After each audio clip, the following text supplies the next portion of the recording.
Hey everyone, how's it going? It's Seth. I am back again. Today I wanted to talk about my dividend investing mistakes, my failures.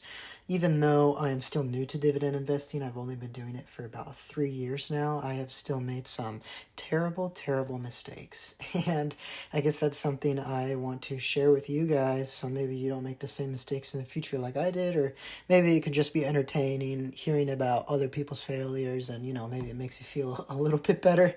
Because I know when I watch videos of people failing, I go, oh, you know what, my situation isn't that bad. So hopefully you can get some entertainment out of this, maybe some advice, whatever. I'm only 25, what do I know? But anyway, let's go over my failures.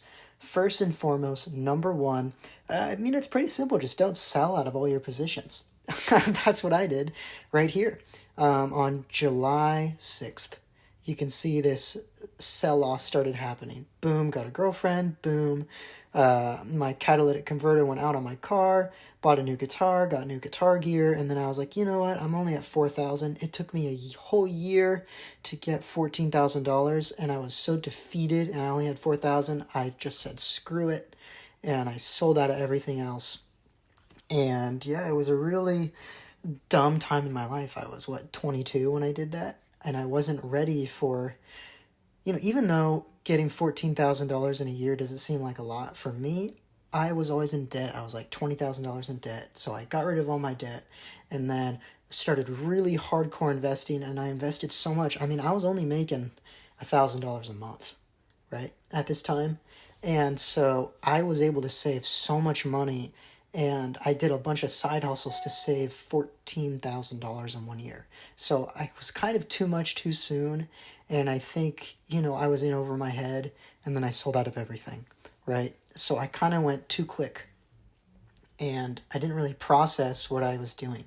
My strategy was still fine. I was still doing dividend growth investing, but I just didn't process everything that I was doing quick enough, and then, it went bad. But now we're back. I am wiser, a little bit older, and have grown this thing to almost $30,000. And it will be $30,000 within the next month or two. 100%. So that will be fun to see, a very cool benchmark. The next benchmark is 50,000, and then slowly we'll get it up to 100,000, and yeah, we'll be smooth sailing from there. So that was kind of failure number one. I guess failure number two is I didn't really have a huge strategy, so I bought and sold out of a lot of my positions, right? I kind of was very sporadic, all over the place. I had too many holdings.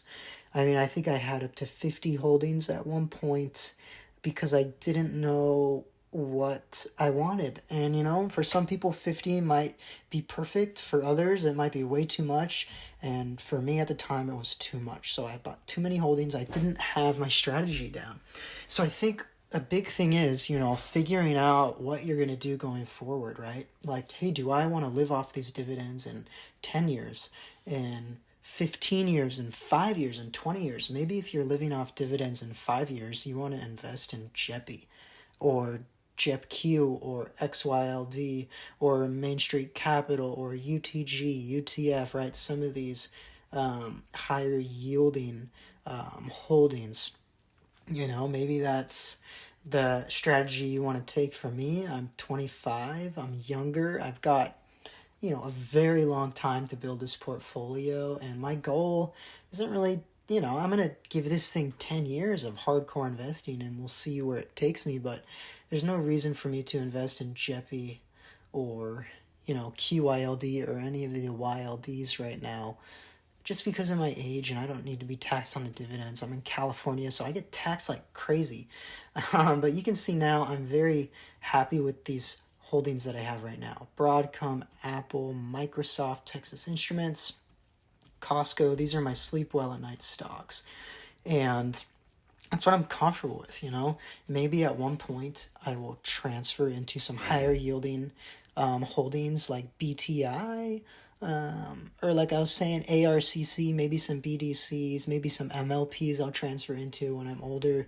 But right now I don't really care about the K1 taxation. That's kind of just blows over my head.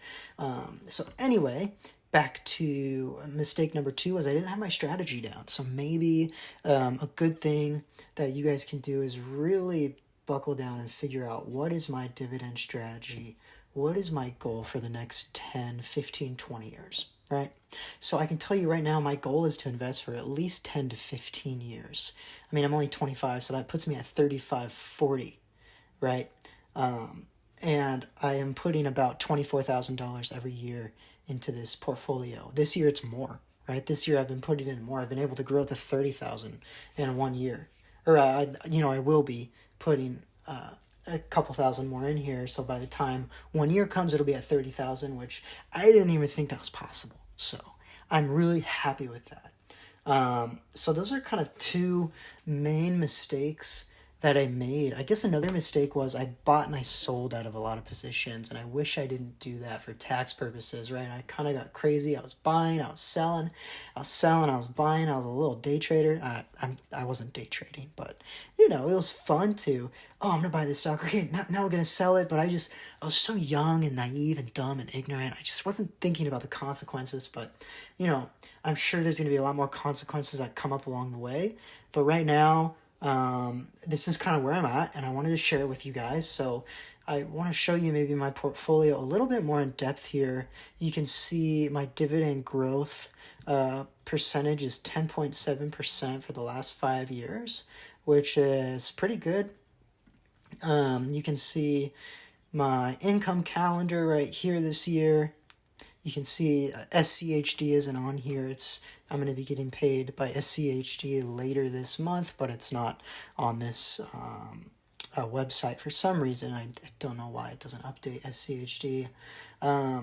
And yeah, this is my, my income forecast. I plan on putting $24,000 every year into this account and growing it, right? By the time, in 2043, when I'm 45, just in dividends alone, I'll be making $73,500, which is pretty great, right? And this is just based off of my portfolio and the stats that it has right now. So you can see, again, my holdings: Coke, Lowe's, MasterCard, McDonald's. I mean, nothing special, guys. So again, I'm 25 years old. These are just some of the mistakes I made. Hopefully you guys learned a little bit from this video. I'll be making, I'm going to try to be a little more consistent with these videos. I've had a lot going on. And, stuff happens in life and you're not able to, make as many videos as you like, but hopefully I can get back on this video grind. So hope you guys enjoyed it. Stay tuned for more videos, and I'll talk to you guys later. Take care, everyone. Bye.